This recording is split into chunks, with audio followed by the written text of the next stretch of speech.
before COVID hit us. So there's been a lot of delay in terms of people getting together, sharing information. Through the Institute of Waste Management, we have been meeting continuously through the lockdown. And we decided that we did need to continue with the annual seminar, and we've gone virtual this year. So it's pretty much normal for everybody at the moment. We're hoping that we don't have any technical glitches through the morning.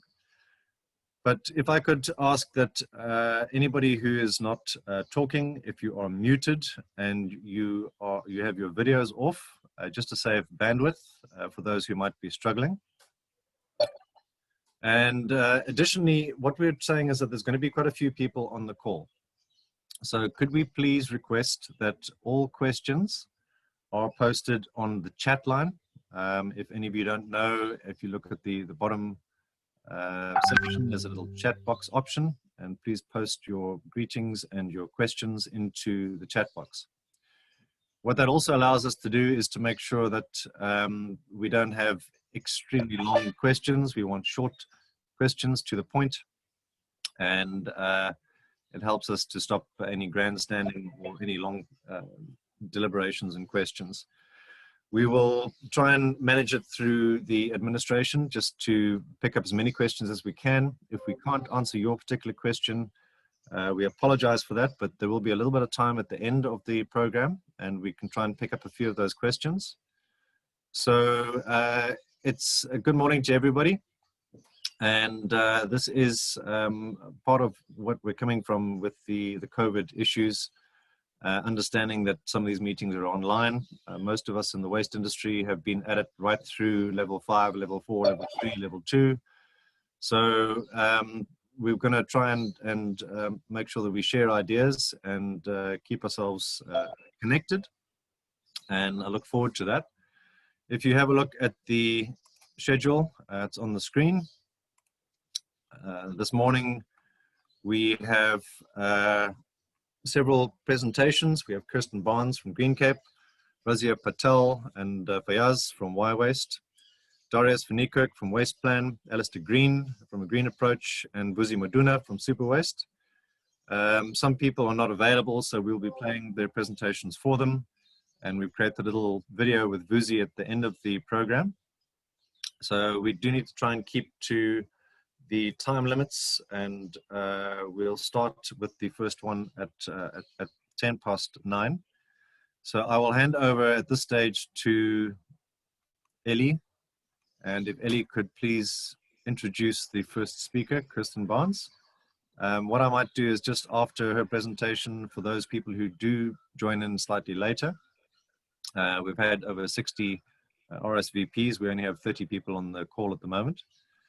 So I might have to reiterate some of the rules of engagement, but for now, let's continue. Ellie, over to you.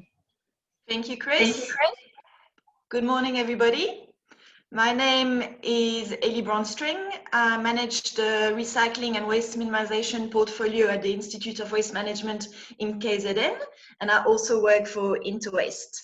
Really glad to see you all this morning. Thank you for joining us. I think it's going to be quite an interesting chat today, so looking forward to it. So our first presenter is Kirsten.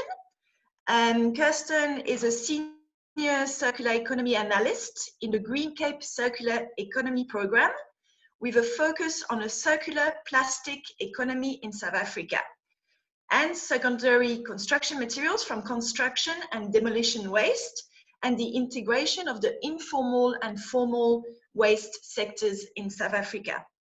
Kirsten has a background in environmental science and chemistry, including a PhD focusing on the biochemistry of wetland systems in natural settings. This understanding and passion for material chemical flows led Kirsten to the resources economy and maximizing value from a material integrity, economic, and social perspective. Kirsten is the project lead on the SA Plastics Pact, facilitating action and ambitious circular economy targets through industry and supporting organizations across the plastic value chain. Today, She will present on the SA Plastic Pact with the commitment to build a circular recycling economy. Over to you, Kirsten. Thank you very much, Ellie. It's really good to be here. So thank you very much to Chris and Ellie for our invitation to present, just while I find my title slide. So I've refined the title slightly to read a bit better. So the SA Plastics Pact, commitment to circularity is commitment to resilience.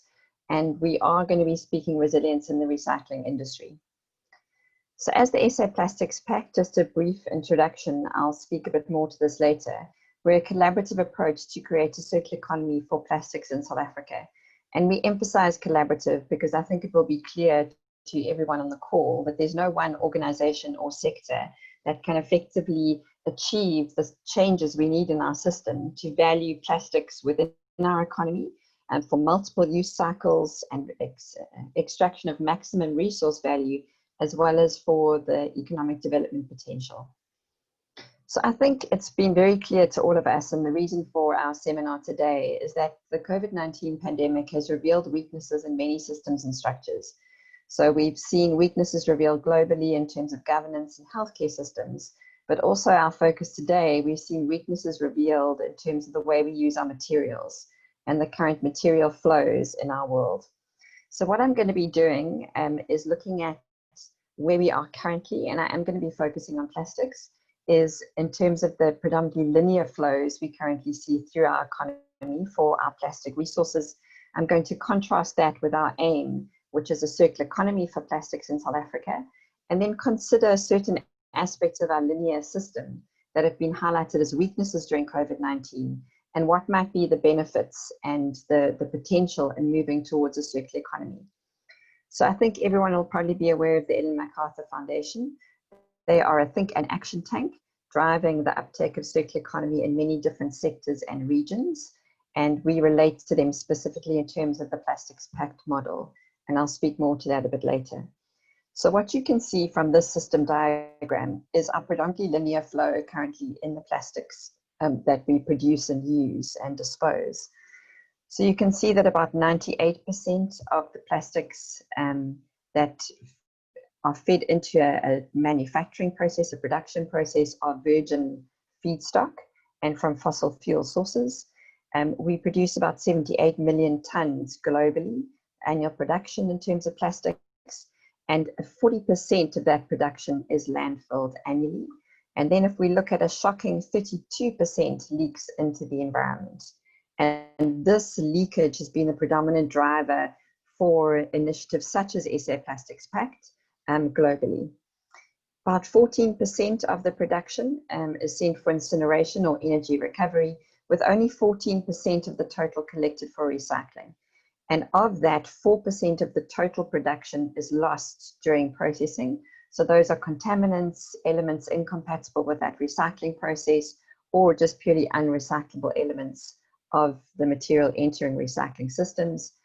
8% of the total is flows into cascaded recycling, or what I mean by that is an open loop recycling. So if we have, this is plastic packaging flows, if we have plastic packaging, it doesn't get recycled back into packaging, but goes into other products. And then 2% in closed loop recycling. So closed loop, as we have in South Africa in the PET a material, so bottle to bottle recycling. Bottles are recycled back into bottles.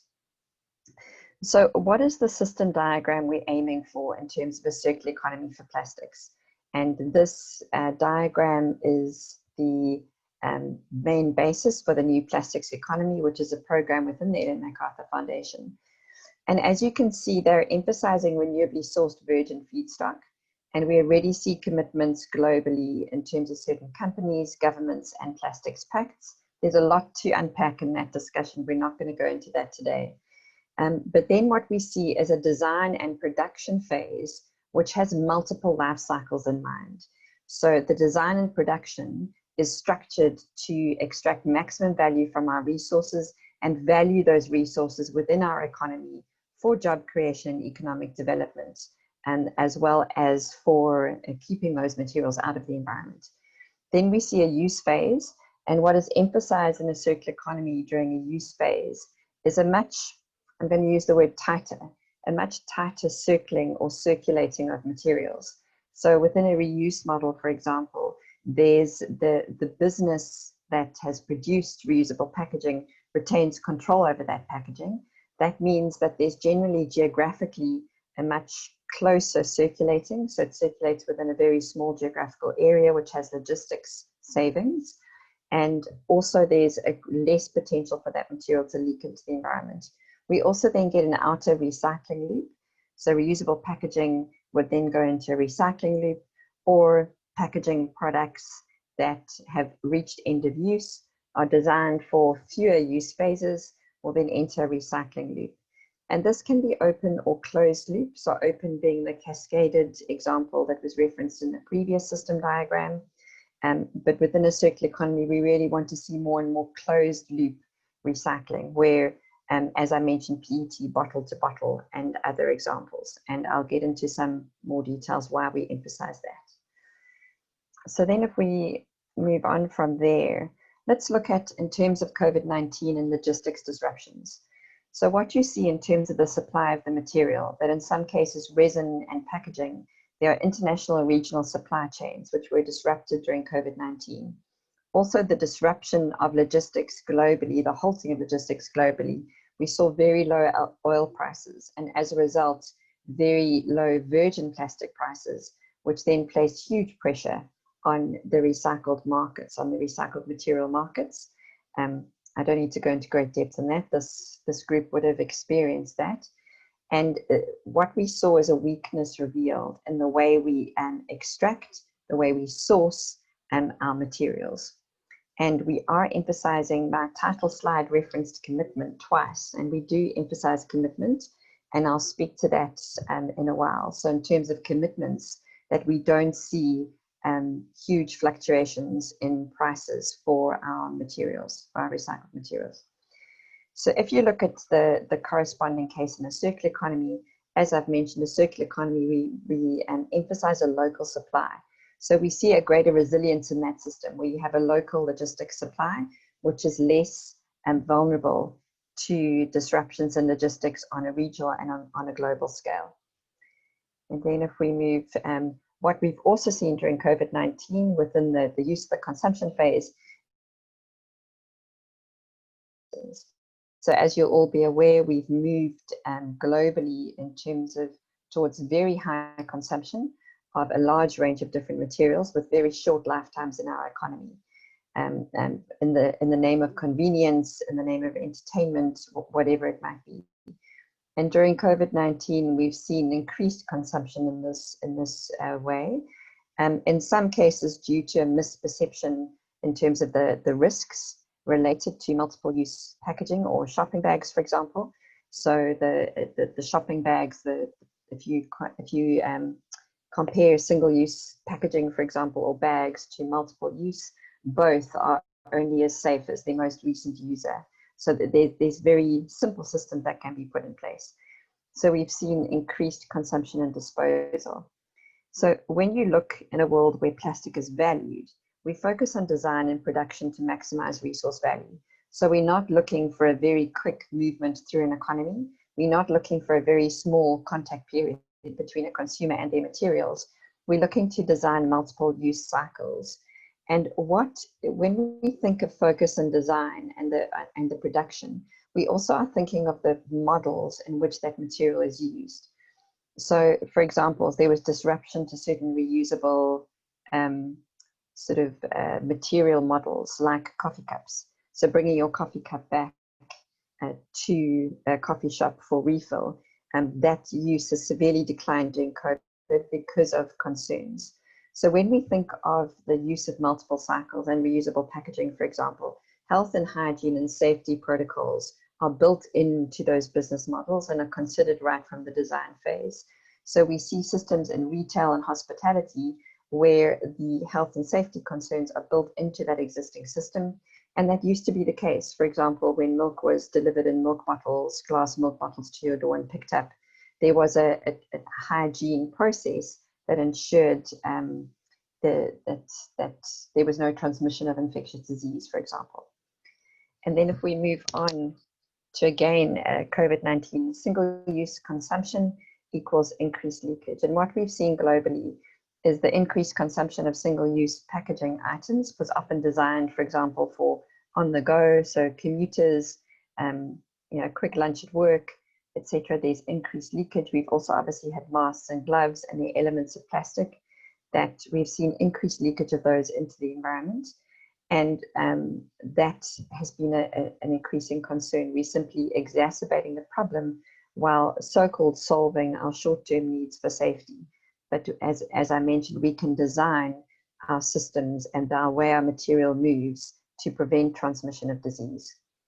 So then if we look at the benefits within a circular economy, is we see those tighter closed material loops. So particularly within the reuse model, reuse models are designed such that the business retains control over their packaging.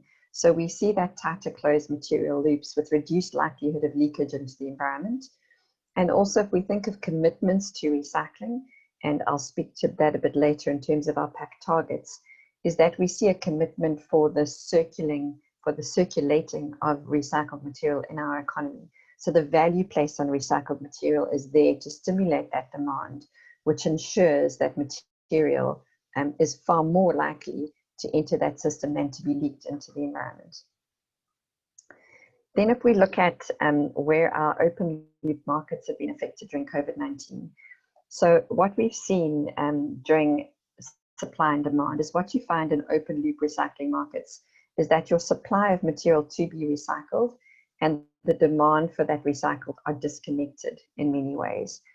And an example of this, again, I'm going to use PET. So what we found during COVID-19 was because the PET bottle to market, the demand and the supply for the PET material is so closely linked, is that we saw less of a disruption to that market.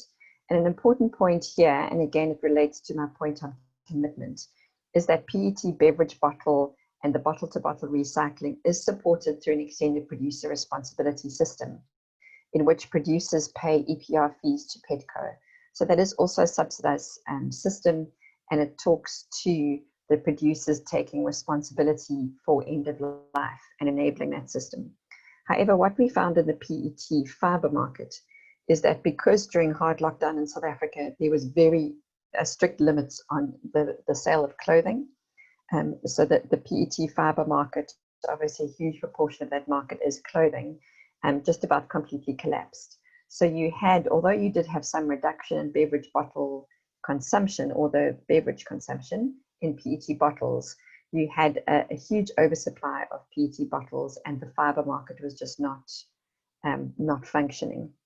So I've made this point, closed recycling loops build greater resilience into markets, and we don't see as drastic price fluctuations. There obviously still will be, but not as drastic as we see in open loop recycling markets. So in terms of responses and transformative models to move us away from a predominantly linear flow to a circular plastics economy where we value our plastics and keep them in our economy, the Ellen MacArthur Foundation under the New Plastics Economy program have developed a global plastics pact network. So not themselves on their own, they partner very effectively across regions and nations. And the idea being that plastic pacts are very locally responsive models.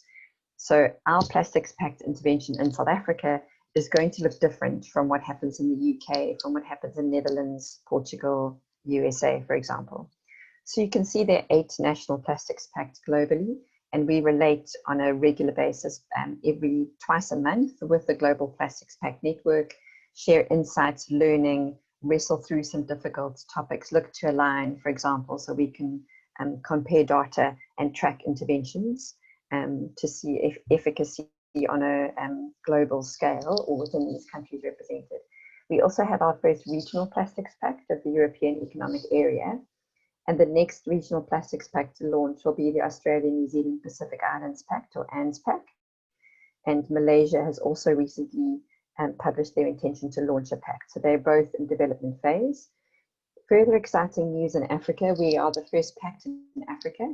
But in Kenya at the moment, they're very close to appointing a local partner. to develop and deliver on the Plastics Pact model in Kenya, or Plastics Pact for Kenya. And there's initial scoping currently underway in Senegal and Morocco. And there's other interest. There's been talks at African Union level. So we watch this space. So we were developed through WWF, RAP, and SAPRO, through some British funders that you can see: British High Commission, Commonwealth Litter Program, DEFRA, as well as our own Nedbank Green Trust, as well as UNEP One Planet. We took over as a secretariat from the end of January of this year. So we're now leading on the pact, and we have additional funding from a Swiss foundation, MARBA, in addition to our member funding. So our business members pay a limited member fee, so it's 40,000 to 150,000 annually, on a sliding scale according to turnover, with the 150,000 being those in excess of 2.5 billion turnover. So very quickly, I don't know how I'm going for time, these are our 4 targets. And by 2025, all our members have committed to take action to eliminate unnecessary and problematic plastic packaging. Just a note, when we say plastics packaging, we mean primary, secondary, and tertiary packaging. And there's a lot to unpack here, so I won't go into it now, but we can chat further if you'd like. Our target 2 is 100% of plastic packaging under the control of our members to be reusable, recyclable, or compostable. We are careful with compostable. We see a space for compostable. Compostable packaging is in the country. We need to apply it in a reasonable way and make sure it's managed such that it doesn't disrupt current mechanical recycling systems. Target 3 is 70% of plastics packaging effectively recycled. This is a national target. So this is our only target, which is not currently not under the control of our members.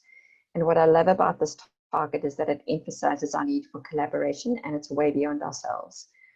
So we're working and feeding into and engaging with all the plastics PROs, who are currently all our members, as well as those in the broader ecosystem, to move us towards achieving this target.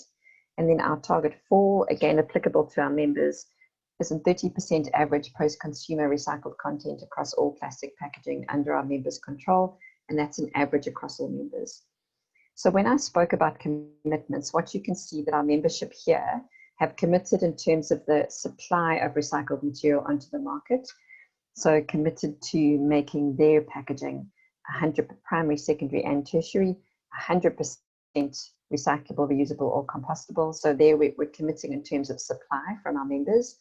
And our aim is always to sign up more to this commitment, and the others beyond the pact who've made similar commitments as well.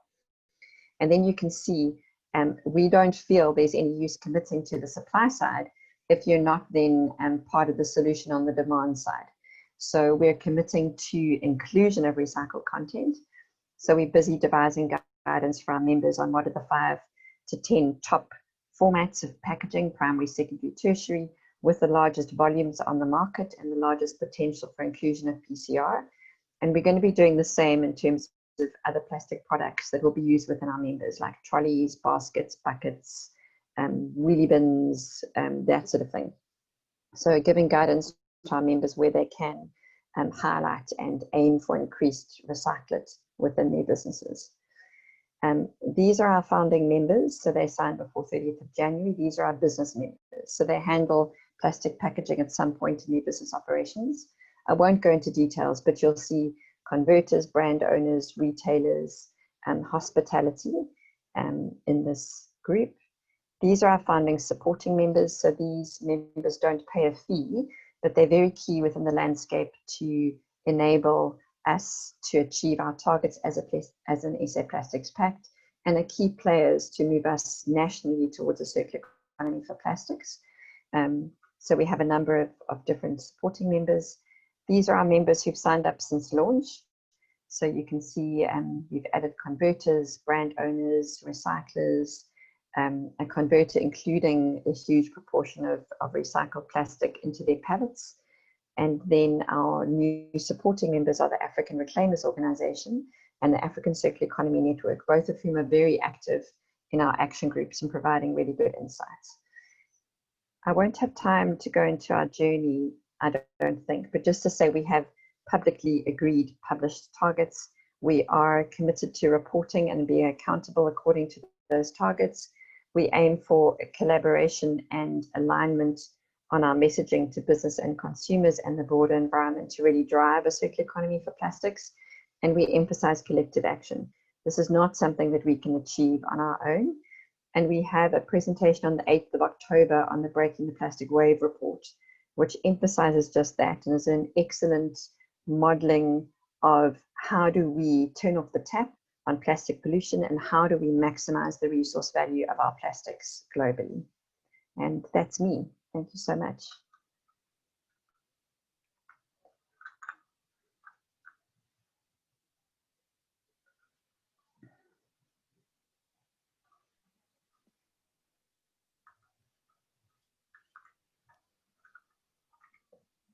We have a couple of questions there. I think if we could try and crack these within a minute or two. A question from Mark Williams-Wynn, basically saying that we looked at the anaerobic digestion or composting being advocated as a way to deal with the materials. But there's a question about what fraction are suitable for anaerobic digestion and what about chemical recycling options? Are those part of the Pact's focus area? Thanks so much, Mark. So what we see is in terms of plastic materials or materials that are designed to perform a similar function to plastics, is some of those are truly compostable. So that's referring to the compostable fraction. The potential application currently is limited in terms of compostable packaging types. And we do have a new compostable packaging council that we are engaging with, and they are setting up an organization to ensure that the materials they endorse and the materials that are included in the market are truly compostable. So that's particularly referring to that section of the plastic-like material, so performing the same function as other plastics packaging. In terms of chemical recycling, we've had conversations with Sasol, Safripol, and SABIC. SABIC is one of is third or fourth of the top resin producers globally.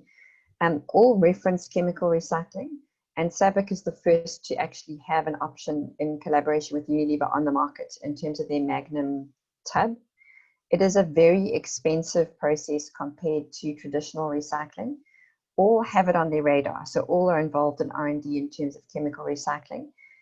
Of the local players, they don't expect within the next 5 to 10 years that chemical recycling will be a significant proportion of the solution.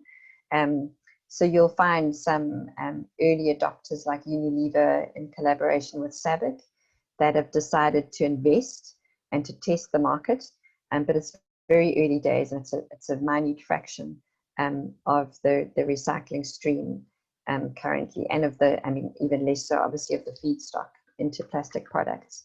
So it's part of a suite of solutions which need to be addressed.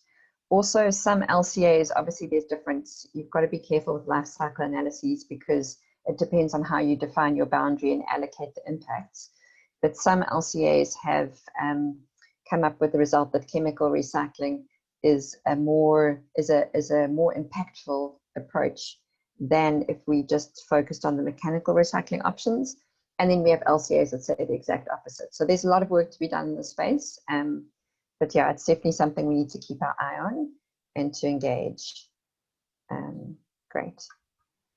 Thank you very much. I see Oliver Bonstein has put some additional clarification in there if anybody wants to read that in the chat. Thank you very much for your presentation. And over to Ellie for the next one.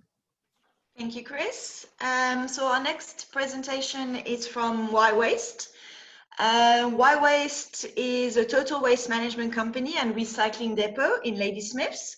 The Patel family has been in the recycling business since 1969 and has grown from strength to strength. Mr. Aslam Patel is the MD of the business with extensive knowledge and experience in the industry. Fayaaz Patel is son of the next generation, has joined the team in 2011. He is in charge of sales and operation and has extensive product knowledge as well as hazardous waste background.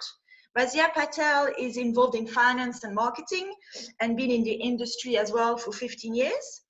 They will talk today about the challenge that WastePlan experienced during COVID-19 in terms of being COVID-19 compliant, as well as the impact this has on the industry, the effect in terms of sales, pricing, supply and demand. So we've got the family here that are going to speak to us. They do not have a PowerPoint presentation, so this will be more of a chat. Thank you, Waste family. Welcome. Hi. Okay, let's just establish. Can you hear us? Yes. Yes, okay. Very well. Thank you. Thank you. So my name is Razia, and as with most Indians, you know, they leave the woman in charge of finance. So yes, I'm in charge of finance and marketing. Nice to meet all of you. We decided to go with a very informal kind of chat, just to give you guys a ground level of what COVID-19 and all the challenges that we faced in the last 6 months. So why waste? Being in the recycling industry and in essence working with waste has always meant that we as a company, we take extra cognizance in the health, safety, environmental and quality aspects of our business. So the COVID-19 pandemic has invaded our lives the way it did. We had to take a step back and we had to reevaluate not only how we work, but with who, what, when, and where. And I'm sure most of you are familiar with what I'm talking about. We had to basically change the way we even think. And these changes came at a considerable cost. So why waste in particular, we went through a transformation. But no matter what is happening in the world, as you all know, there will always be waste.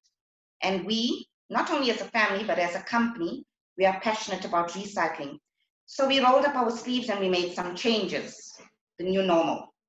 We implemented revised access control procedures, new regulations with regards to PPE.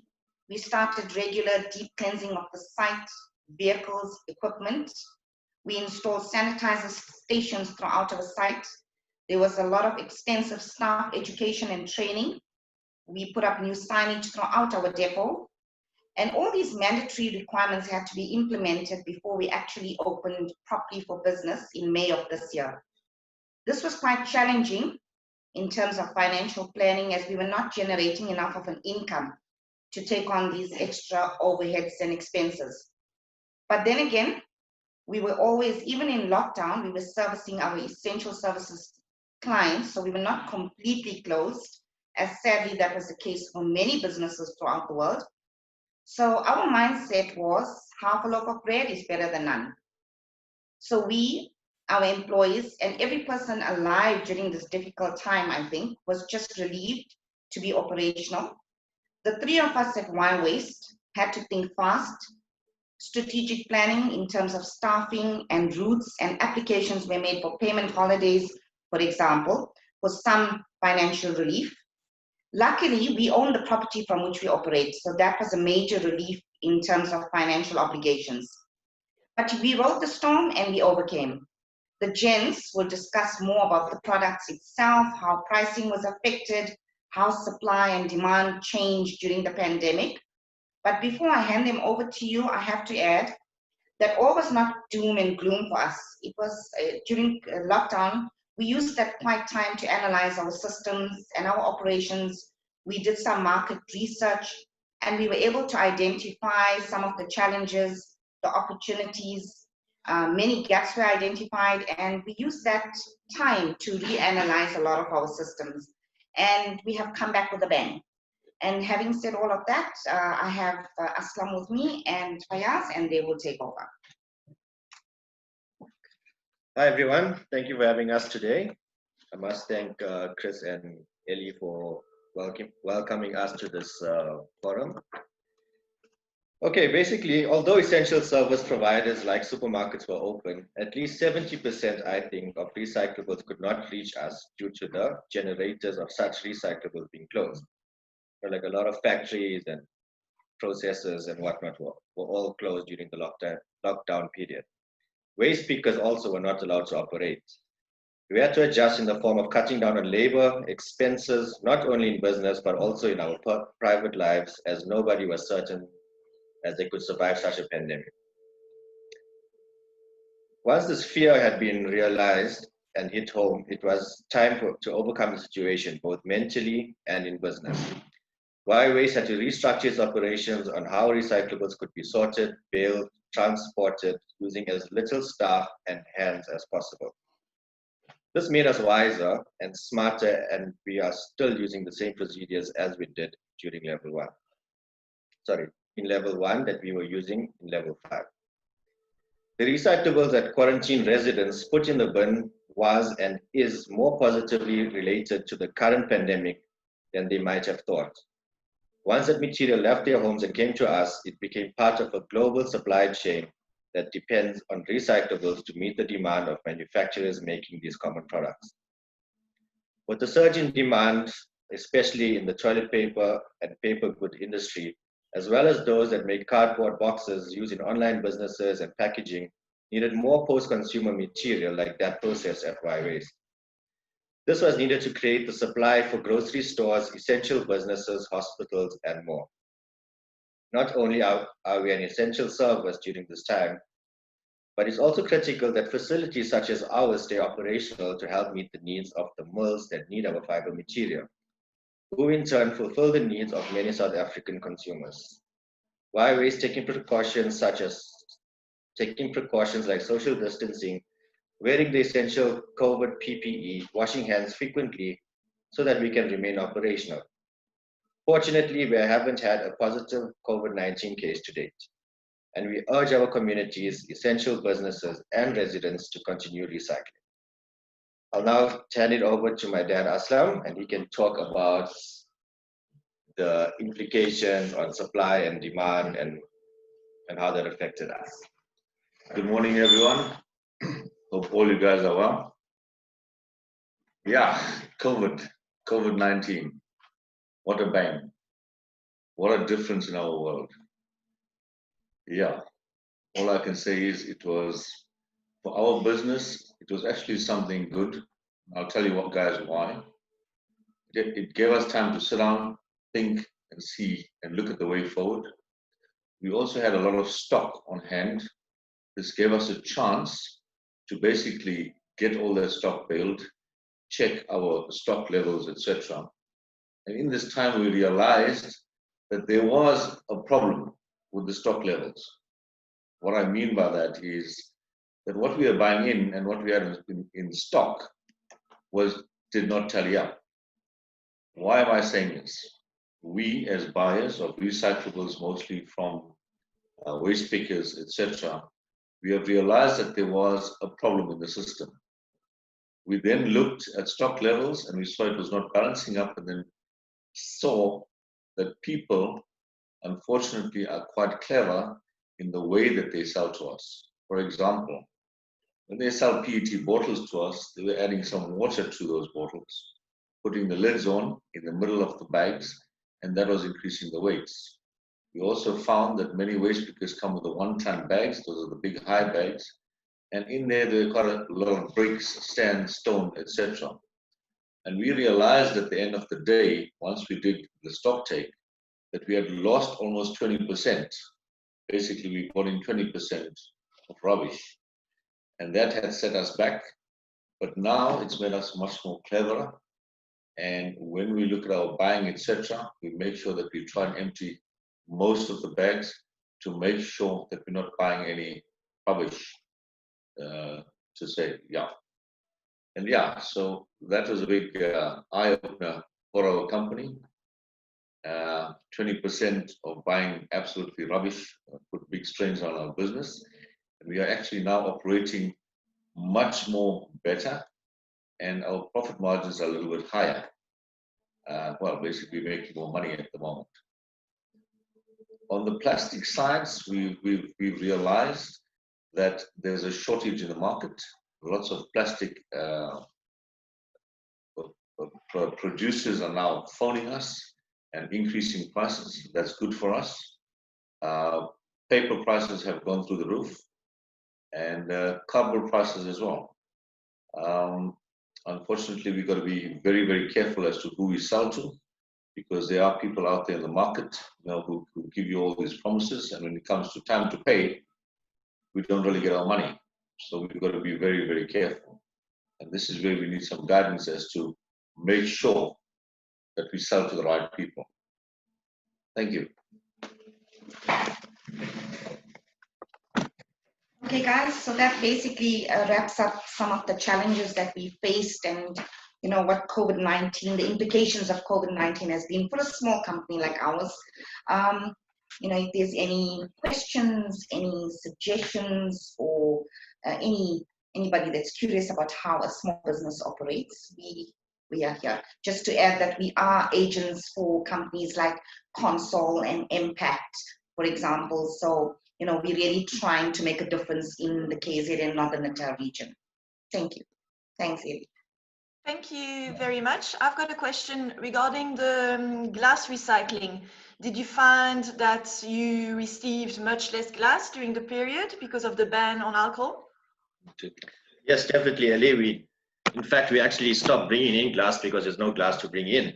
Also, Consol put restrictions on taking in glass because they were operating with their current feedstock and stockpile that they had going on. So recently, I think about 2 weeks ago, they have opened the markets again. And also once the ban was lifted, we are seeing a great influx of glass coming in here. And was it the same issue with aluminum cans? Aluminum cans, yes. Especially because, you know, most alcoholic beverages use aluminum cans. So similar to the glass, however, there was not really much restrictions on people buying the aluminum cans. There just was not enough aluminum cans to sell. Thank you. Anybody with any other questions? You can put it on the Zoom group chat.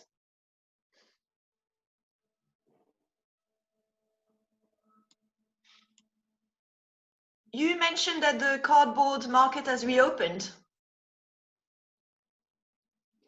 Cardboard market, Ellie, didn't actually close as such. Aslam will give you more info. In fact, Ellie, there was a shortage of cardboard during the COVID period. Cardboard prices went up, and the mills were basically sitting on us to say, please supply us, supply us. Compared to last year, where there was a glut in the market, I'm sure you know about that.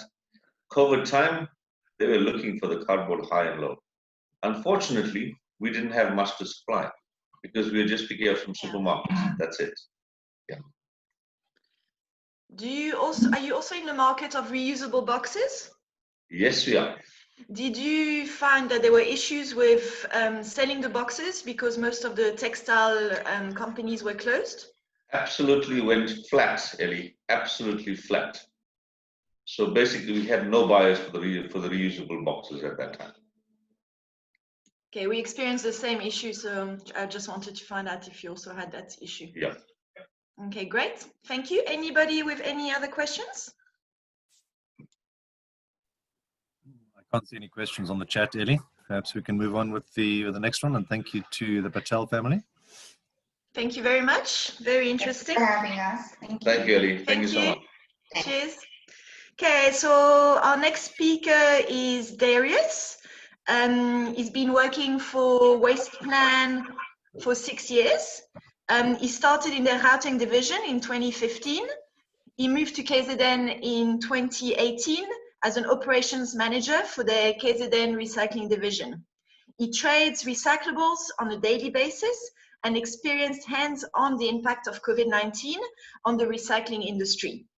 He unfortunately is traveling today, but we will play a recording from him on the impact of COVID-19 had on his recycling business.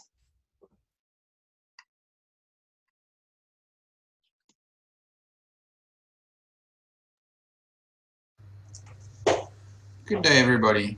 For those of you that do not know me, my name is Darius van Niekerk, and I'm from a company called WastePlan. I'm currently responsible for management of the operations in KZN. I would like to thank Interwaste for the invitation to speak here today. If I do not speak for 20 minutes as requested, please understand, as the last speech I had to write was back in high school, and during that I had to pretend that I had a stutter to use up to 3 minutes. So COVID and the recycling industry, glad and sad. We will take a bit of a journey to explain how I got to this title, and while doing so, I hope to share some insight into our industry, why the markets are what they are, and also how COVID impacted the industry, as well as the economy in terms of waste management and recycling. To start with, I would like to share some history of the industry over the last few years to create a picture of some of the challenges we faced and how the markets were shaped leading up to the disaster which is COVID-19. Included in my tell will probably be a few things that might not be 100% relevant to the topic, but I needed something to use up at least 15 out of the 20 minutes before closing with the relevant information. So please bear with me. Beginning the journey, we will travel back in time to 2016. Everyone that is actively involved in trading of recyclables will remember the wonderful time when cardboard used to trade at close to 3,000 Rand per ton, way back 4 to 5 years ago, when you couldn't get enough of cardboard. And what happened? The Chinese struck. Similar to the impact of COVID, they brought in the ban on waste, which saw a massive shift in markets, with the cardboard market slowly deteriorating to the point where it became a burden for most recyclers, and the price dropped to as low as 600 Rand per ton for exported cardboard by the end of 2019. And companies that focused their business on cardboard ended up closing their doors or had to change their focus and strategy completely. Some of you might be asking, why would the ban have an impact on South Africa? And technically it shouldn't, I agree. But unfortunately the waste industry in South Africa is of such that we are not able to process and recycle all our material, largely because of the volumes that we generate, and to add to that, investment in facilities large enough to make a change is not taking place, and where one opens, another closes down. Processing of waste therefore remaining stagnant. Reduction in processing capacity with major recyclers shutting down or shutting their doors, leaving the country, or simply unable to cope financially adds to the burden. Over the last few years, we saw how many recyclers have had to downscale.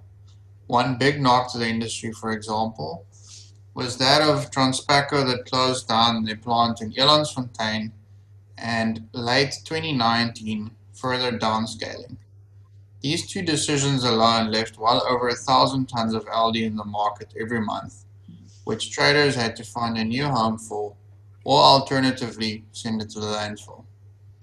The LD market experienced price decreases from between 2,000 and 3,000 Rand per ton, this all depending on how much the recyclers liked you within the last year. This might not sound bad to the guy on the street. I mean, what is 1,000 tons of plastic really, if you look at the millions of tons we generate every year? Well, to give you an idea, that is a 3,000 cubic meter space of baled plastic, which means 130 cube bins full of 500 kg bales. Loose plastic would require 3 to 4 times the amount of space. To continue with the journey, in 2016, numbers showed that China processed nearly 50% of waste generated globally. 7.3 million tons of that was plastic waste, with total yearly waste imports exceeding 100 million tons. Imagine that. That is roughly the amount of waste that South Africa would be able to recycle in 15 to 17 years. This without accounting for load shedding, political interruption, riots, and protests. And yes, out of 59 million tons of solid waste generated in South Africa, we only recycle 10%. How sad is that? That excludes the waste that we deliver on the days that, as you know, the printer at the weighbridge doesn't work.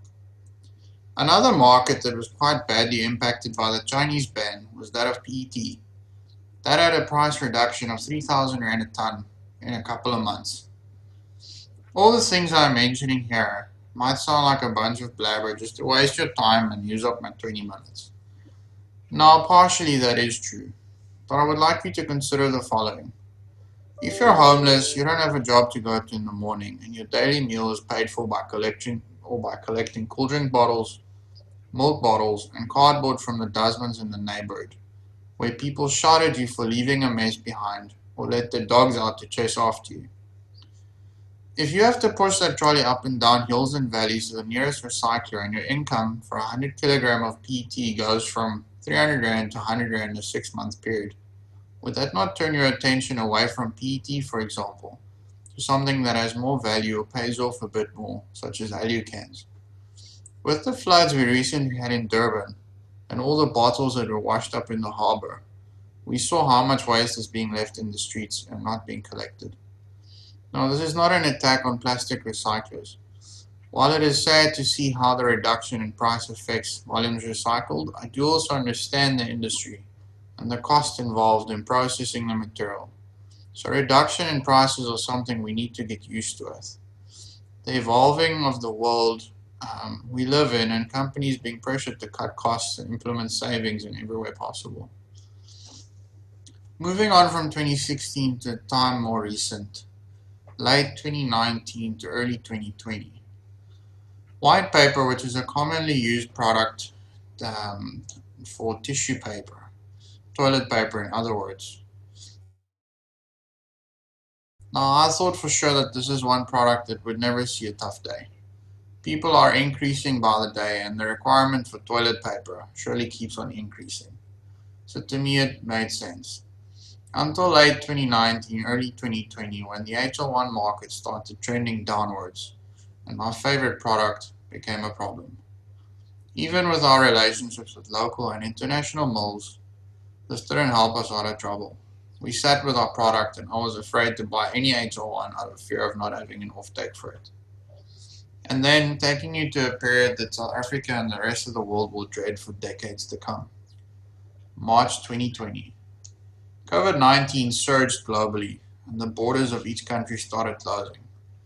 Countries went on lockdown, and the economy in almost every country in the world came to a complete standstill. Who in their normal day-to-day routine would have stopped to think that something originating in China would last to begin with, and then cause such havoc across the world in every industry known to man? Coming to my conclusion, and more relating to how COVID specifically impacted the waste industry, I will mention things that will give you a better understanding of how I decided on glad and sad as part of my title. It might take some figuring it out, but it is in there. Now, if you're in the waste industry, you will probably have a love in some shape or form for the environment, and I think that is why in most cases, a lot of us are in the industry today. While we are here to make money and profit from what we're doing, we also have a commitment to our environment and helping to save it and the world from the destruction of mankind. For the environmentalists among us today, in February 2020, China reported that due to COVID and the shutting down of the economy, they produced 100 million tons less of emissions than the same period the previous years. In March 2020, Italy reported that the Venice canals were so clear that you could see fish swimming in the water again, and swans peacefully floating on top of the water in the canals where you could previously see nothing but boats. Some reports even came of dolphins spotted jumping out the water in the ports. Now, this is fantastic news, and it really makes one glad to see that something good came from COVID amongst all the darkness that it caused in the world. Sadly, the economies of the world are slowly opening and working harder than ever to make up for lost time. China reporting higher emissions generated in May than it did in the same period in the years prior to COVID, and high emission producing coal projects are being put up in China to help with the increased demand to recover economically, with dire health and environmental consequences linked to them. I'm sure other countries will follow suit, and this could lead to more disaster than what was coming before COVID struck. The environmental pioneers will really have their work cut out for them in the months and years to come to try and reduce the after effects of this pandemic. On recyclables, from March 26, 2020, South Africa went on lockdown, and for recyclers across the country, this was a nightmare. Unless you are producing product for essential services, you had to close your doors. How many recyclers produce nappies, toothpaste, or dog food? Your answer will tell you how many buyers we had for majority of our product. To add to the frustration, the municipalities were all giving out mixed signals. In KZN, for example, the municipality didn't see recyclable collections from residential areas or pretty much anywhere else as an essential service, which forced residents to landfill their materials unless they were willing to stockpile it in their garage. And for those of you that haven't smelled an HD bottle with some old milk on the inside, if you really leave it for long enough, you'll get reported by a neighbor for keeping a dead body in your garage. At the same time, the Western Cape municipalities encouraged the residential collections to continue. Now, the impact that this had, or the decision had, is quite significant. We saw roughly 600 tons a month of less waste coming into our facility in KZN alone between April and June, July. At which time, obviously, the restrictions were eased and some increase in volume was seen. Now, where would all this product have gone? Yes, some of it would not have been produced with restaurants being closed and shops not operating at normal level. However, a large amount of this waste was still being generated and no longer being collected for recycling and would have ended in a landfill, a street, or an alley somewhere destined to end up in the oceans or rivers. Taking into account the above 50 to 60% reduction in waste collected, the average selling price for a MRF, from our experience, is roughly 2,300 to 2,500 Rand a ton, depending on the ratio of products you sell and what quality of product. If the waste generated monthly in South Africa is roughly 490,000 tons, and we lost 60% of our material and apply this nationally, that equates to a loss of roughly 676 million Rand a month, taken away from recyclers that operate some form of buyback center. It is also equal to a loss of nearly 300 million Rand a month in the informal sector where a small recycler operates and sell materials to a buyback center. You can only imagine how many lives were impacted by this. Adding to the horror of the reduction in production, we also had to face the reality that majority of our buyers were closed. Plastic recyclers could only open from the end of May, early June, which meant 2 to 3 months of no plastic recycling. Scrap metal traders were not allowed to be open for a similar period, and when they returned, they were unable to export any material. This was a combination of India's borders being closed, where majority of our metal goes, as well as the South African government not granting export permits as an attempt to save local jobs at the refineries. When the scrap metal recyclers were allowed to open, prices on alu cans dropped to 6,000 to 7,000 Rand per ton, with other markets looking horrible as well. Finally, to get to the product that I actually got invited to speak about, which is glass.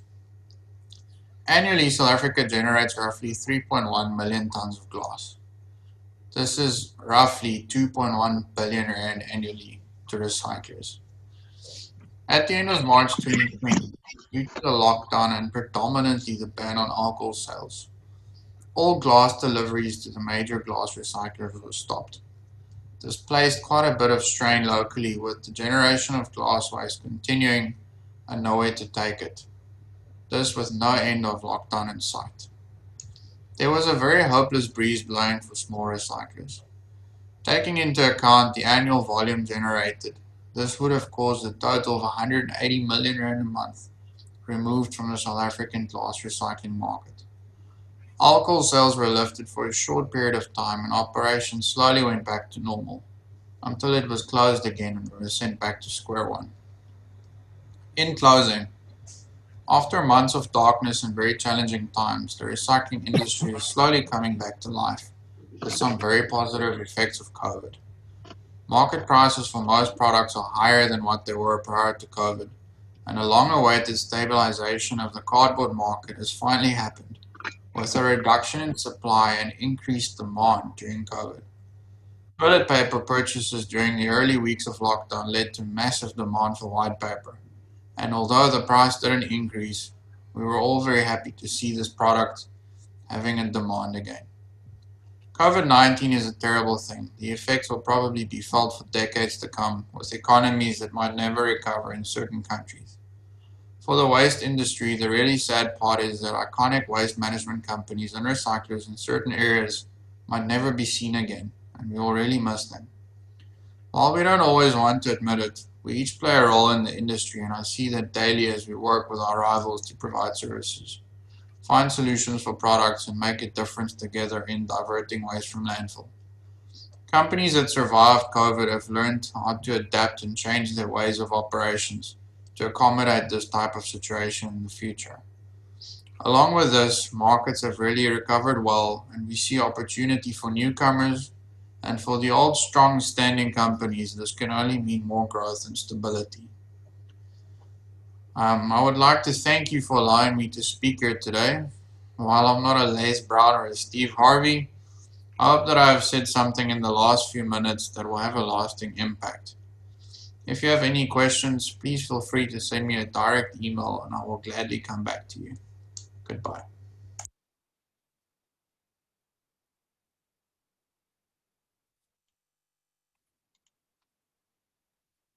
So thank you for Darius. Do you have any questions coming through the chat?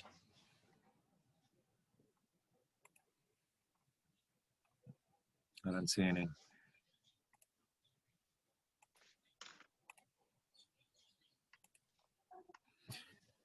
So huge thanks go to Darius. I think, yeah, from my perspective, I was still not too sure whether he was sad or glad during that presentation. But we are seeing that there's a market lift. The problem is that there's quite a bit of blood on the streets in terms of the impact that happened during the COVID period, and a lot of the smaller guys are just not going to survive, and the impacts will be felt for some time to come. We're not sure how long the peaks are going to last to catch up with the supply chains, and what the long-term implications are going to be from the perspective of the pandemic and the shutdown.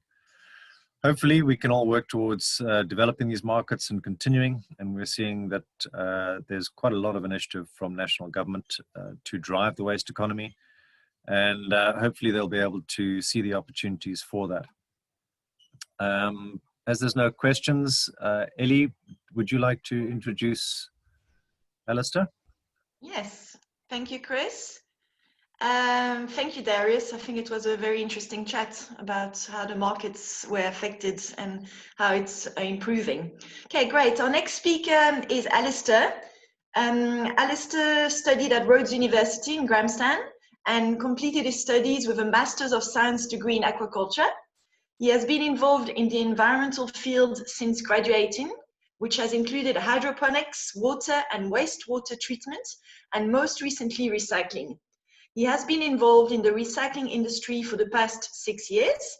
He will discuss today on how collectors can survive during very volatile markets.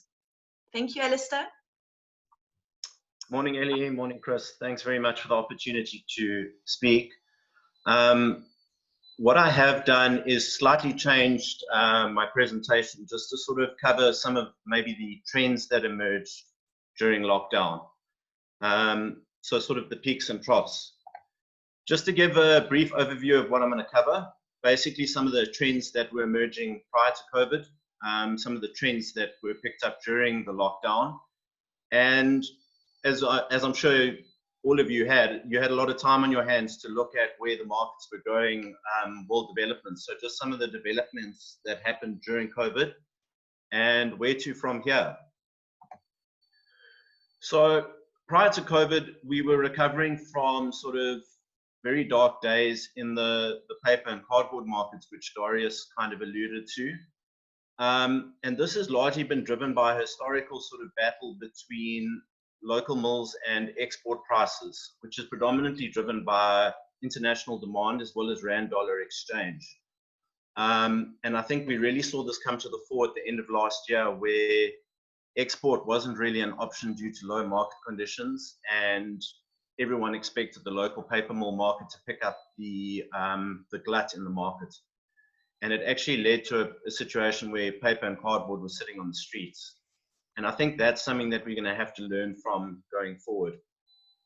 Demand and market prices for LDPE were quite suppressed. This has largely been to sort of lower the normal oil prices. And sort of through November, December, January, it was really a battle to sort of move any product that you did have access to. PET prices are definitely down on their previous highs. And the glass value chain has largely remained suppressed because of the costs of logistics and handling glass. But one thing that was definitely starting to gain momentum in South Africa is the term of circular economy. So what happened after we sort of locked down? Paper and cardboard volumes completely crashed, apart from sort of retail and essential services.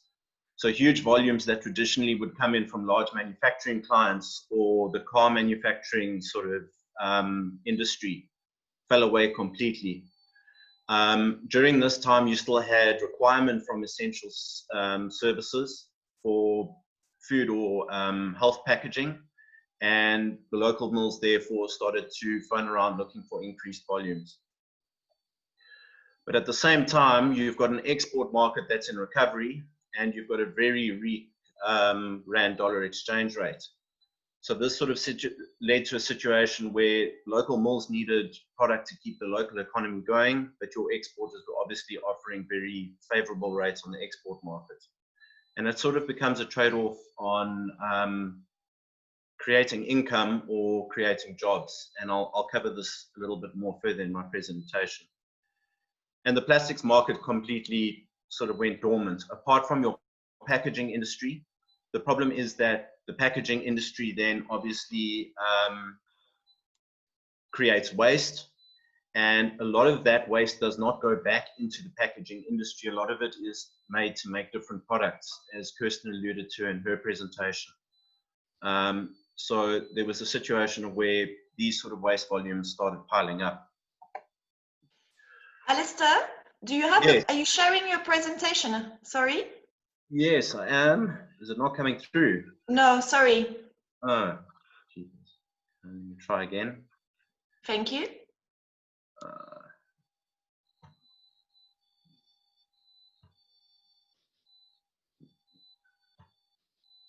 Is it coming through now? Yes, perfect. Can you just put it Right. big? Perfect. Thank you. Cool. So I think one of the most tragic effects of the lockdown was obviously, as Darius alluded to, were you know, the complete lockdown on waste pickers. So the guys that we all see at the end of our driveway on rubbish day, busy taking cardboard, paper, plastic cans out of our residential rubbish. And this is a growing trend in Durban with kind of the collapse of the orange bag program. And these people live day to day, hand to mouth, and they lost their ability to go out and actually make an income. And it got me to thinking about the plastic bag levy and what has happened to all that money that has been collected. And surely this is a time where those funds could have been used to kind of hold people's hands through a very difficult time. I think it also highlights that municipalities do not appreciate the role that these people play in saving landfill space and what the real costs of that are. So I would like to see some sort of growing awareness around what waste pickers actually do for us in this country. This was actually pre-COVID, sort of end of 2019. Pick n Pay and Unilever came up with a concept of a bottle to bag. So being able to use PET bottles to then produce a carrier bag. And while it's a great initiative and shows what can be done, one of the kind of challenges of the project was what happens to your carrier bag when it tears or breaks. And while I really sort of commend them for showing what is possible, I don't think a lot of consumers sort of give a second thought as to what happens to that bag once it tears or breaks. And then one of the strange things that happens is that you can continue to buy Sunlight in a pouch form that cannot be recycled and cannot go into a bottle to bag kind of initiative. And it largely, for me, highlights where marketing departments and recyclers need to kind of get in the same room and talk about the constraints and the opportunities that do arise.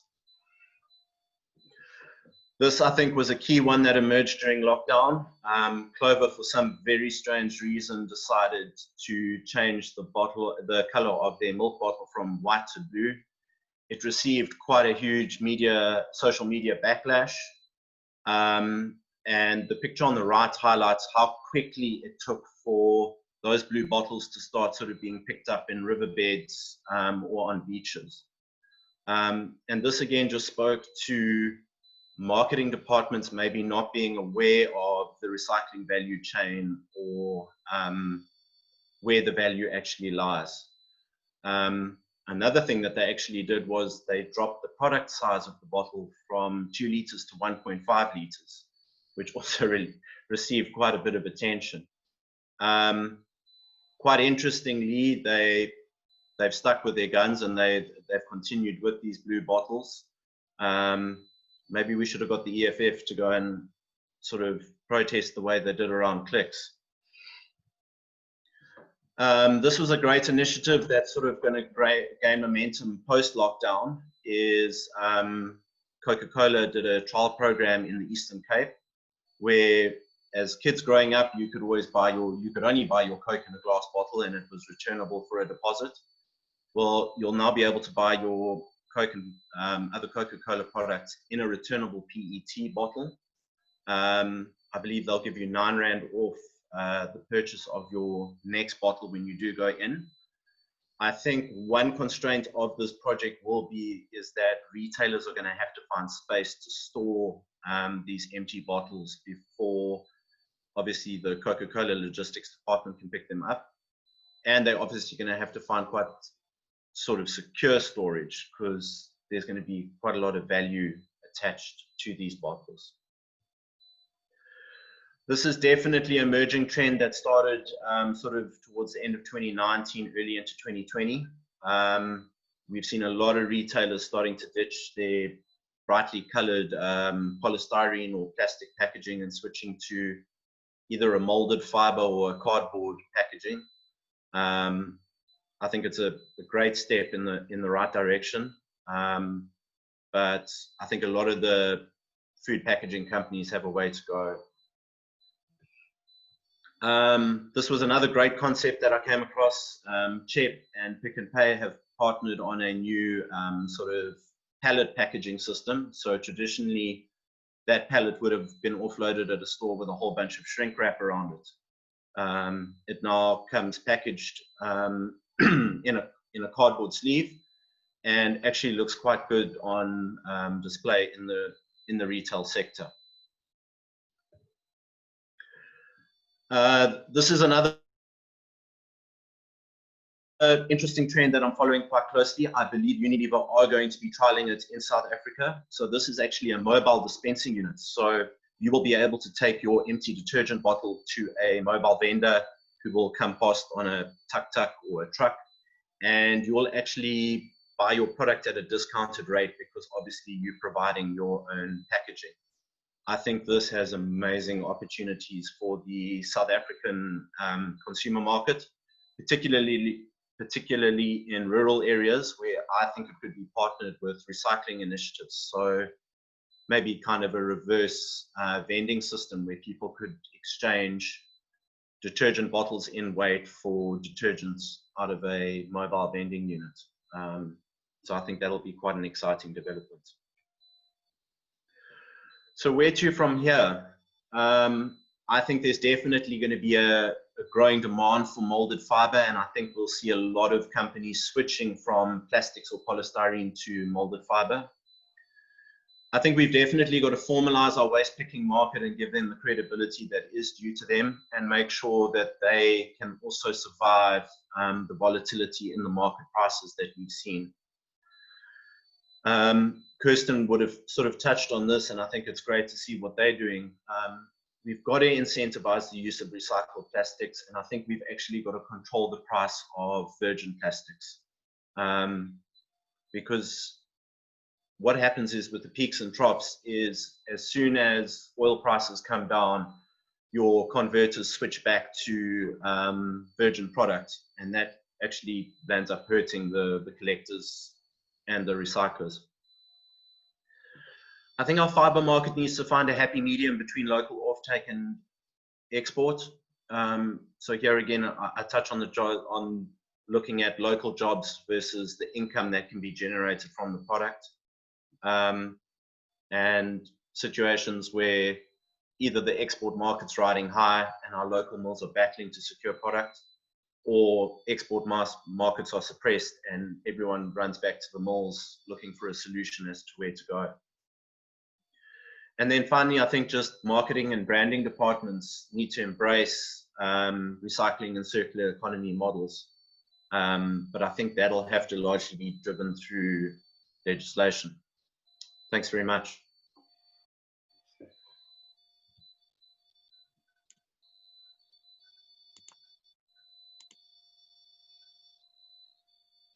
Thank you, Alistair. I see we've got a few questions on the chat. Hold on, sorry, I just haven't had a chance to read them. From Ellie, is it true that there is just not enough reprocessing capability in this country across all materials? And this is where a challenge lies. We could be recycling more, but just don't have the capacity. So I think there is definitely capacity problems when it comes to some of our paper and cardboard products. We definitely saw that, and that's why I said you've got to have a trade-off between the local mills and export. When the export market completely collapsed, our local mills were unable to take in all of the product. So there are situations where there is insufficient capacity. There again, you've got people who invest in multi-million rand projects to establish plastic recycling operations, and there's a fall in the virgin price and they are unable to move their pelletized product. So it's largely driven by price and demand. Yeah, I mean, during the lockdown and before that as well, I mean, we had to stockpile our plant's cardboard. No, so I mean, there were, situations at the end of 2019 where waste management companies, collectors, recyclers were having to go to their clients and say, we actually do not have a home for your cardboard for the foreseeable future, maybe the next 1 to 2 months. Because for the first time ever, the South African paper mills closed over December. Do you think it's why the orange bag system also didn't survive? I think the orange bag project, the problem with the orange bag project is that the contractors who are appointed to collect and sort the materials don't receive any subsidies. So why it's worked so well in Cape Town, and WastePlan have run it very successfully for a number of years, is because the city of Cape Town actually subsidized the cost of collection. There just isn't enough value chain in recycling for you to pay for the cost of going out to collect it and sort it, bale it, and then sell it on. So there needs to be some sort of subsidy given for the collection cost. There is also the issue of pickers cherry picking the cans, for example, and the high value products. Then it is also an issue there. Absolutely. Okay, great. We've got another question. Hi, Alistair. I love the Algramo refill idea. Do you know if there's a plan for Omo, which is Unilever, or other detergent company to do something like that in South Africa? Well, Ellie, you might be able to touch on that for us. I know that Interwaste handled the waste management there. Yeah. When I was in discussions with them last year, I know they were looking at pilot programs to be rolled out to the rural areas. I think they were going to start in Gauteng. I don't know if you're able to give us some more insight on that. Yeah, no, they have a few pilot programs, but I think what they're concentrating on at the moment is to actually find markets for the unrecyclable packaging. So the BOPP laminated packaging, such as your Sunlight refill packaging and all of that, and they're trying to promote markets within South Africa. So there is a lot of work being done on that. So we are trying with them to separate as much as we can, so we're able to separate clean from dirty packaging and send it to a recycling facility.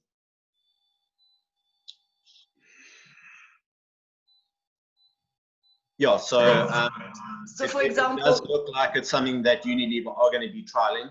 I think that information I picked up was from South America, where they're busy trialing those mobile units at the moment. We've got a question from Jeff. Has any municipality calculated what it costs to pick up all the dump stuff? Could it actually be more economical to pay people to bring in their waste? I think Chris would be quite well equipped to help answer that question. I know he's got some great stats on what the cost is of a cube of landfill space. I know that for some of the user seminars, he has actually calculated the cost. Could you maybe step in and help us here, Chris? Well, it depends on where you are, and it depends on whether or not you believe the statistics. So the price per cubic meter of landfill ranges anywhere between 300 Rand as the amount we were given for Durban, up to about 650 Rand in Joburg. Cape Town ranges between 420 and 460 Rand per cubic meter. It's been a long-term issue to try and engage with municipalities to look at the opportunity of the diversion being an opportunity to subsidize the collection component of it.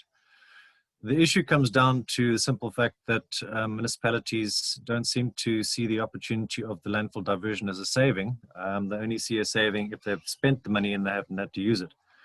So there's a lot of education that needs to happen from that perspective, but we are seeing some very positive moves coming through from national government. The National Waste Management Strategy has alluded to this specifically with regard to understanding the opportunities for source separation at municipalities. They've actually put budgets allocated to that in terms of trying to drive it and develop it.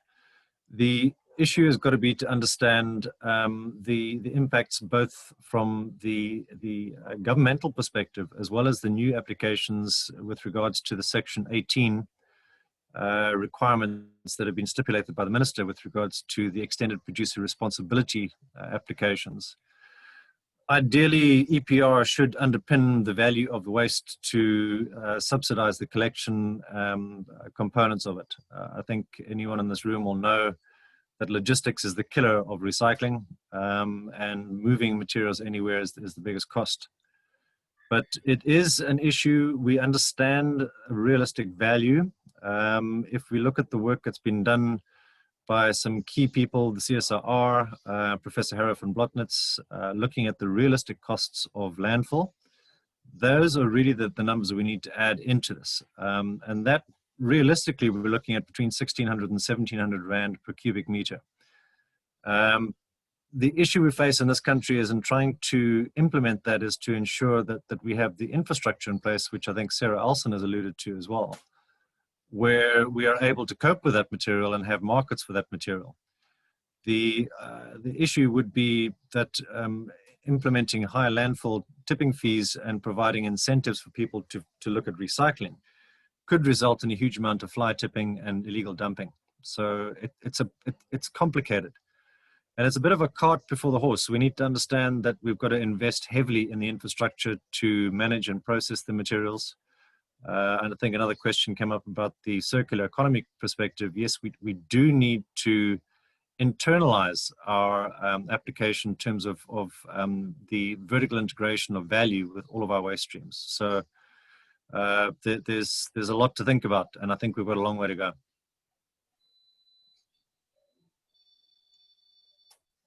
Okay, great. One last question. Someone is asking whether the orange bag system has stopped now. In my area, it has. I'm in the upper highway area. I'm not sure about other areas. So Elliot seems to be operating, as you say, in some areas and not others. Consumers are now, a lot of consumers are having to go out and buy their own orange bags to kind of to keep it alive. It's a project that I've currently been developing some financial models around.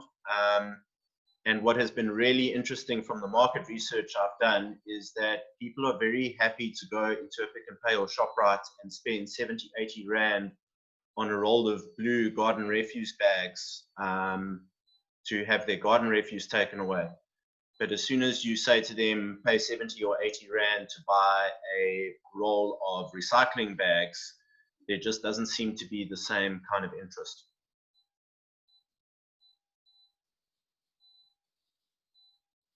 All right, I think it's time to move on to our next presentation. Chris, is that okay? You're on mute. Okay. I'll introduce. If you set it up, I'll set it up. If you can do the introduction and just apologize for the peacocks. Yes, no problem. Okay, so thank you very much, Alistair. Okay, so our next speaker is Vusi Maduna from Superwaste. Superwaste began several years ago with a vision of one man who had the determination to make a dream into reality. Vusi began collecting recyclables and selling them to large recycling companies. Over the years, the company has grown from one trolley to a premises, vehicle, equipment, and employees. This was due to the assistance of companies, people's kindness, and Vusi's positive attitude. Today, I have the pleasure to share a video clip we have filmed at Superwaste, myself and Chris, and we would like to introduce Vusi Maduna to you, and he will share his perspective on recycling and the COVID-19 impact on his business. We apologize about the quality of the video. When we did the filming, the weather was really bad and there was wind in the background and it was raining. However, you will see that after 2 minutes, we undercover and you can hear much better. Thanks a lot.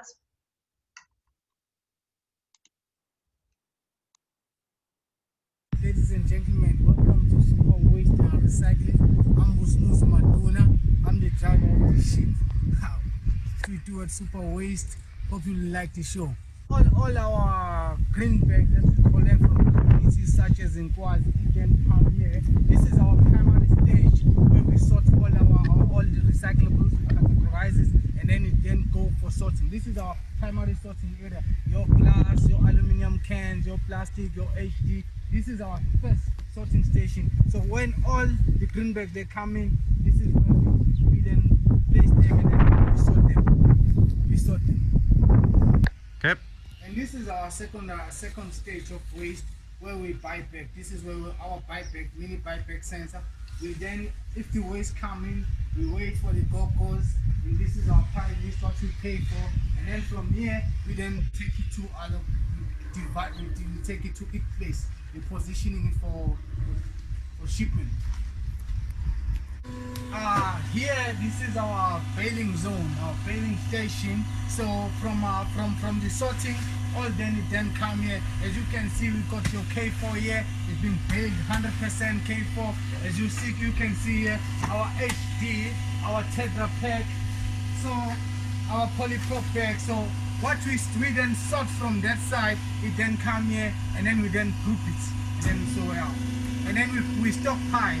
So for us, we are small in terms of of the volume that we get. So the trick is to stockpile. What we can stockpile, we stockpile it and then we rotate our sales so that you can always have income that comes in. So that's how we grow. That is our simple strategy. We don't sell everything one time. We then just so we can always have income. Vusi, thank you so much for having the Institute of Waste Management here today. We're very impressed with your work. We want to find out a little bit more about your issues that you had during the lockdown.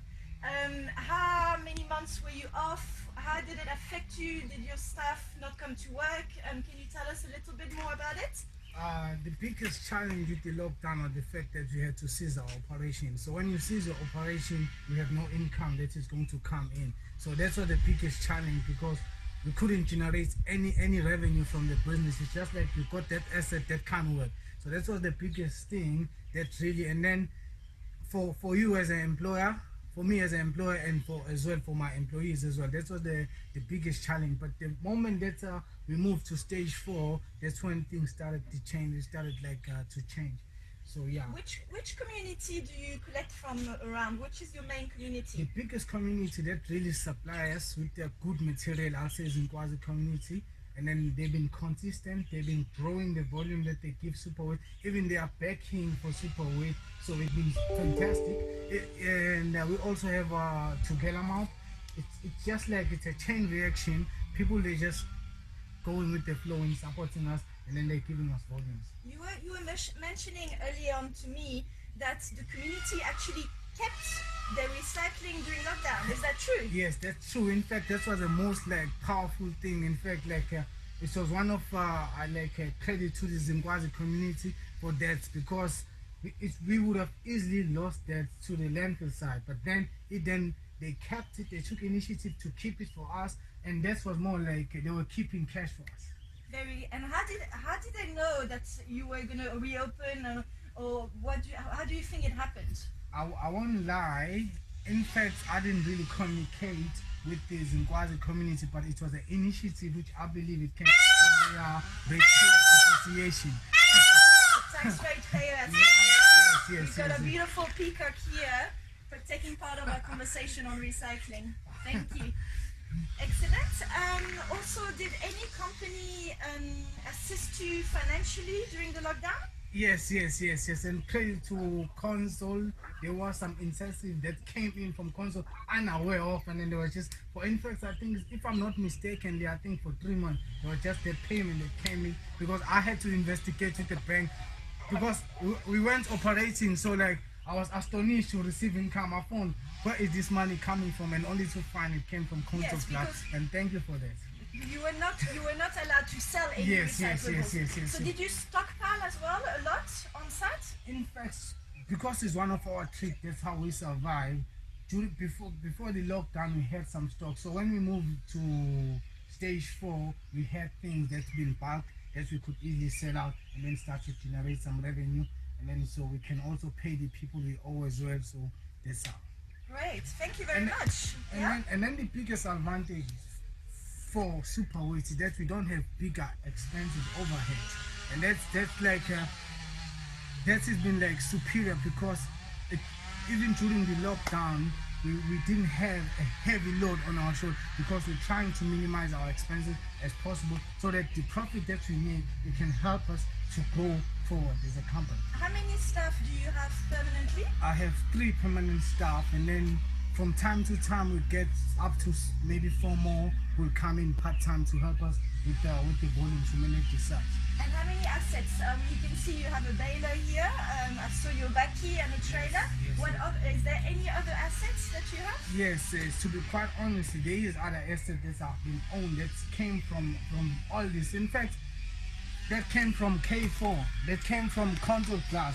This money have been like, the profits have been invested, like we buy a property there where we can then generate some revenue from. So we just, our little profit that we can generate from this material, we then invest it before it can go to our stomach. What would you think your best valuable recycling is? The best. Yeah, with the most sustainability in terms of circular economy and pricing? I think aluminium cans.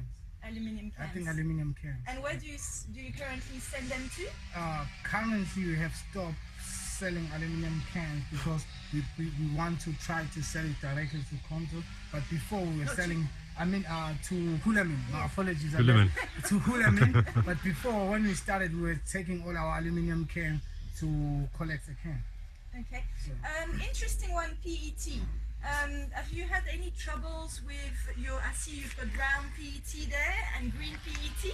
Is there a different rate for these items? Yes. And also, as you can see, the caps are not on. Yes. I think it would be interesting to let the community know that you need to remove the caps, when you send it for recycling. Yes. It helps you. Yeah, in fact, for baling purposes as well, it's easy to bale a PET without a cap. And then if it's have a cap, then it doesn't get a good. So you lose the weight on your baling. And then the other thing that you can also sell your cap separately as a different material. So it's like selling it as one, you get one price, but you can then sell it as separate, then you can have more different prices. And the brown PET, are you managing to find a market for it? Yes, the company that buy clear, They also buy brown, Okay. but at different rates. Different rates. Which one is the most valuable? At the moment, clear it's at a high price. Clear. And how many of these bells do you need to have before you send it in a truck? I'm looking at around 140 pages. So there's a lot of cash that stays on your site, yes, and that you can only sell at a later stage. At a later stage, it's more like an investment. So yeah, it's a baby step. It's a trick.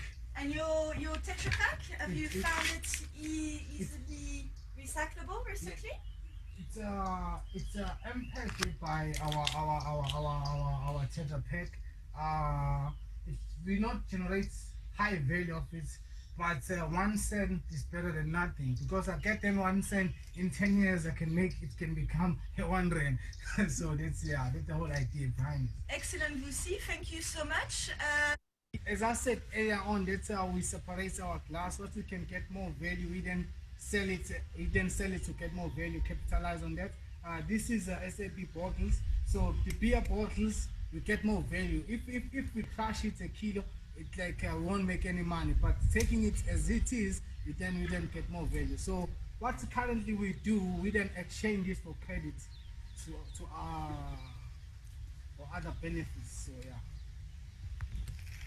I'm not sure from that. Some of the biggest challenges you might have, as you can see here, like your lawn mowers, all your vacuum cleaners, it's a value of fridges. So we then break it apart to then retrieve the copper wire from it. It's a more value. But the biggest challenge is keeping this safe. As you can see, our ceiling, this is not designed. These were multi-breaks in, as you can see the windows. So these are challenges, but if you want to grow, you've got to have to face challenges, especially in business. The more challenging, the harder they are. They make you more flexible, then you can adapt, then you can have more skills to grow. So as you can see, our wall has been filled with steel because we have had some incidents.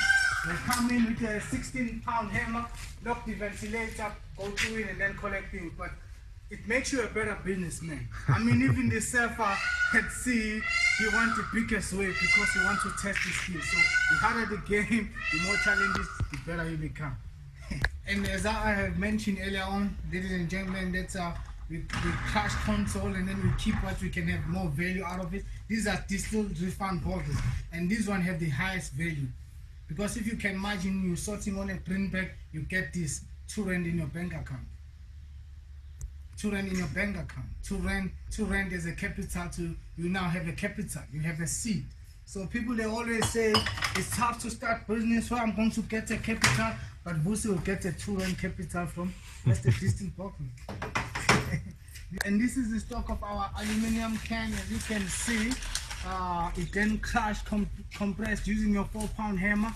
And so as you can see, we're stockpiling them so that we can have more volume. So we got cash sitting, and the trick is you want to always rotate your cash, and then you also want to have an opportunity where you're speaking to the guys who are buying it, they can know you can give them volume. So it's one of the tricks that we do. At our sub-rate, the price at the moment due to COVID been down, been flat down due to the fact that companies that drive from us, they can't sell it overseas. So rand versus dollar. So the markets have been flat down, but we're hoping things will start lifting up as we now today, as of today, we're on level 1. So we're hoping to see some positive change around it. And then yeah, the credit to government to move us to level 1. I think we are done here. Live from Downhall. Thanks a lot. Bye. So yeah. Thank you very much for your time. No, thank you so much for visiting Superwaste. It's a great treasure to us. Thank you.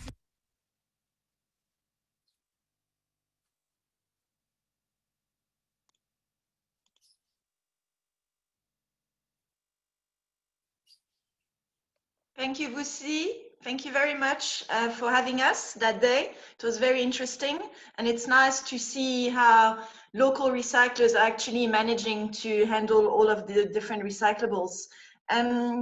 Chris, is there any questions? I haven't seen any questions for Vusi. I think Vusi is online as well. It's the first time he attends a webinar. Vusi, do you know how to unmute yourself?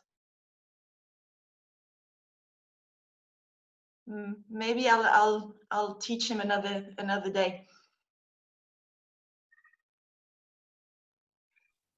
You can ask Heather to unmute him.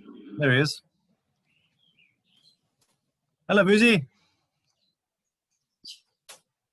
How are you? You've got to unmute yourself. Heather, can you unmute him? Yes. Yeah. Thank you. No, Thank you very much. No, thank you for an opportunity and for the education that one have received to all the powerful presentation. And I'm grateful to really be here with you, ladies and gentlemen. I will just say the recycling industry really do have a potential. It really can create jobs opportunity.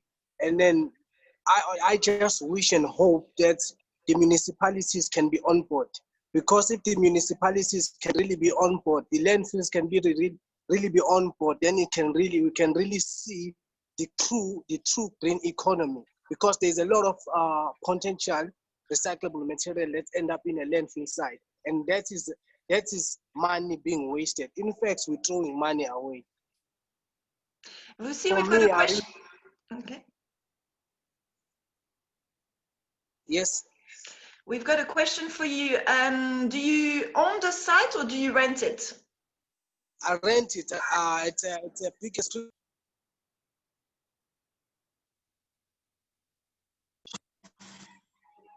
We rent the site, but it's from Tonga Tulet at an affordable price.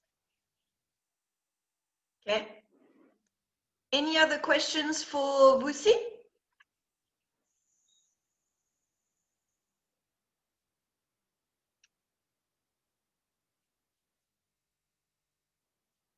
Was the question in terms of from Sarah Alson in terms of his site? I know we discussed this with Vusi about the rental for his site, and I think that forms part of his low overheads. So maybe he can just mention the assistance he's getting from the organization that is giving him a good price on his site.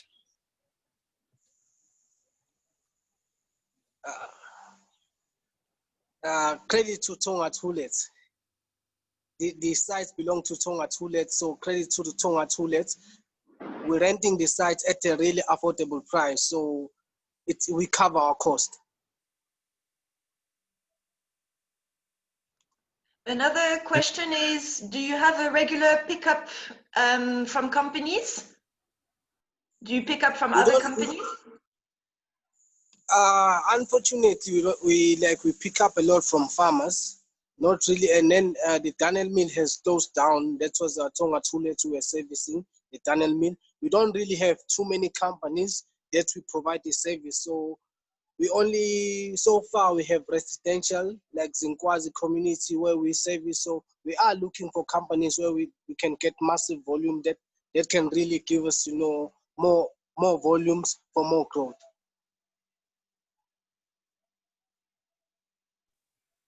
Is this not an issue in terms of what we face looking at the entire recycling industry? Is that one does have to find the volumes to substantiate the higher prices with the big buyers. So from a business perspective, it's important, as you say, you're stockpiling 100, 150 PET bales. That's money lying on the floor that you've got to manage that cash flow while you wait for a truckload that gives you the better value.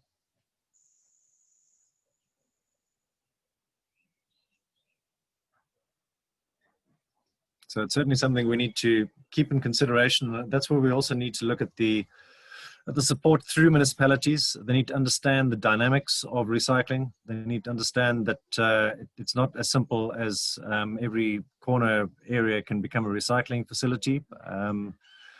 From a vertical integration perspective, we need to look at the entire value chain from the pickers to the middleman to the buyback centers to the big collection areas where we can primarily process the product, bale it, and then store it so we can get it onto an area where trucks are able to service. There's a lot of time and effort that goes into it, and it's through the likes of dedicated entrepreneurs like Vusi, where we can really grow this industry. We've discussed the opportunity in terms of all of the different opportunities with extended producer responsibility, and then the options for municipalities to play a bigger role, or national government. Hopefully those lessons will come through and become a reality, and that should hopefully change the dynamic of where we are. The big issue in terms of what we're facing is that we've got to look at the local beneficiation. The export market is there. China might have closed the doors to low-grade or unsorted, unprocessed plastics. But if one is processing a flake or a pellet, there's a market for that pretty much anywhere in the world. Those doors are still widely open. So we need to invest in our infrastructure. We need to look at collecting more. We need to be able to look at the supply and the demand side that is going to drive the recycling market forward and help us to assist everyone from the pickers to the entrepreneurs, to the processors, to the remanufacturers. So there's a lot of opportunities to take it there. There's another question here with Fayaaz. Why Waste Ladysmith would like to invite Vusi to please come and visit them and share some of their experiences in terms of workflow procedures that they've learned along the way. I think we can certainly facilitate that. I'm happy to do that. It's always nice that we've got the networks here. Ladies and gents, I think we've pretty much come to an end unless there's any other questions. What I would like to do is if people can turn their videos on for just a couple of minutes and we can take a picture. But I hope it all went well. I hope everyone could hear everything.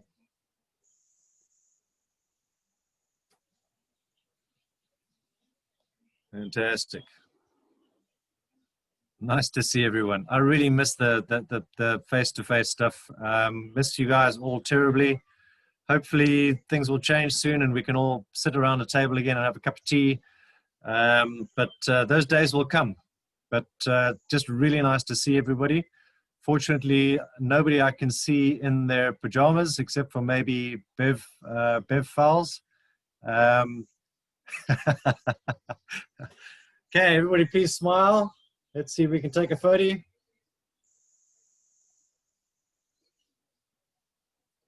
Fantastic. Thank you, everybody. Really great to have everyone here. We appreciate your time. Let's keep in touch. There's a lot to do. Mark, love the hat. Absolutely fantastic. Hopefully in days to come, pretty soon, we can all get together and shake hands and hug and kiss and pretend that the world is all normal. Thanks, everyone. Thank Appreciate you. it. Thank you very Have much. the rest of your day. Enjoy your weekend. Thank you from the Institute and thank you from the Recycling Forum. Thanks, Thank everybody. you Bye. very much. Bye, everyone. Bye. Bye.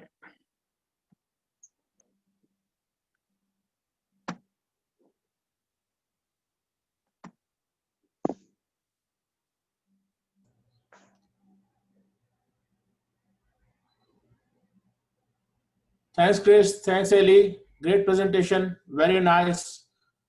Thank you very much, Chris, to add me. Thank you so much. Nice seeing you. Bye-bye. Bye. Guys. Right, Heather, I think you can probably close off for everybody. Jill Noyce, lovely to see you.